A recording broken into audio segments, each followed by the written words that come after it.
আসসালামু আলাইকুম রহমতুল্লাহ। প্রিয় বন্ধুরা, অলরেডি ফেনী থেকে ট্রিপ নিয়ে ঢাকার উদ্দেশ্যে রওনা দিলাম। তো যাত্রাপথে কুমিল্লা ক্যান্টনমেন্ট মিয়ামিতে দাঁড়াইলাম। সারা বাংলাদেশের ভিতরে যতগুলা হাইওয়ে রোড আছে তার ভিতরে কুমিল্লা ক্যান্টনমেন্ট মিয়ামি সেরা। চিকেন খিচুড়ির জন্য অর্ডার দিছি, অলরেডি 15 মিনিট হয়ে গেছে, এখনো আসে নাই। বিশেষ করে বিফ খিচুড়ি এবং চিকেন খিচুড়ি এই দুইটা জিনিস দিতে অনেক সময় লাগে, যার কারণ হচ্ছে এগুলা অর্ডার দেওয়ার পরে নতুন করে তৈরি করে দে কিংবা গরম করে দে।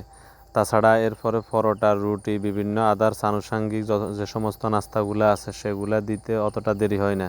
যদিও বিফ খিচুড়িটা আমার খুব পছন্দের, কিন্তু আমি খাইতে পারি না, যার কারণ হচ্ছে আমার অতিরিক্ত অ্যালার্জি। সেক্ষেত্রে চিংড়ি মাছ, গরুর গোস্ত, যাবতীয় ইলিশ মাছ যা আছে সব কিছু নিষেধ।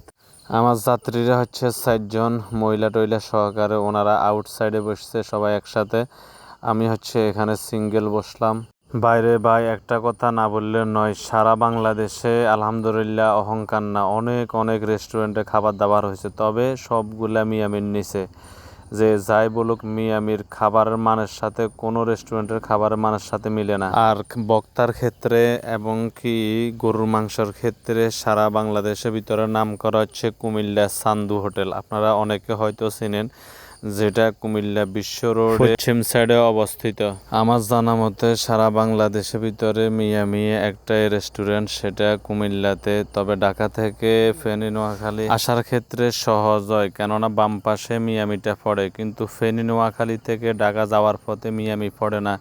সেক্ষেত্রে ভিতর দিয়ে একটা রাস্তা হেরা এদের মিয়ামির পক্ষ থেকে একটা রাস্তা তৈরি করে দিছে, ওইটা দিয়ে যাইতে হয়। অনেকে এক জায়গায় আসি ভুল করে, যেমন মিয়ামি আর মায়ামি, এখানে ডিফারেন্স আছে। মায়ামি বাংলাদেশের ভিতরে অনেকগুলা রেস্টুরেন্ট আছে, কিন্তু মিয়ামি হচ্ছে একটা, মায়ামি অনেকগুলা। অনেকে মিয়ামি মনে করে মায়ামি ঢুকে যায়, আবার মায়ামি মনে করে মিয়ামি ঢুকে যায়। হাইওয়ে রোডে যতগুলা রেস্টুরেন্টে দূরপাল্লার বাসগুলা দাঁড়ায়, এদের মতো এত বাটফারি খাবার দাবার মনে হয় যে বাংলার বুকে আর কোনো রেস্টুরেন্টে চলে না। যার কারণ হচ্ছে রেস্টুরেন্টের মালিকদের সাথে বাস মালিক কর্তৃপক্ষের সাথে বৎসরিক একটা চুক্তি হয়, সেক্ষেত্রে ওই রেস্টুরেন্টে দাঁড়াতে হয়, কেননা ওই রেস্টুরেন্টে যে গাড়ি দাঁড়াবে না তার বিরুদ্ধে অ্যাকশন নেওয়া হয়। বিশেষ করে মিয়ামিতে একটা বাসও পাইবেন না, কেননা এখানে বাসগুলা দাঁড়ায় না। মিয়ামির সাথে কোনো বাস মালিক কর্তৃপক্ষের সাথে চুক্তিবদ্ধ নাই। এই মিয়ামিতে যত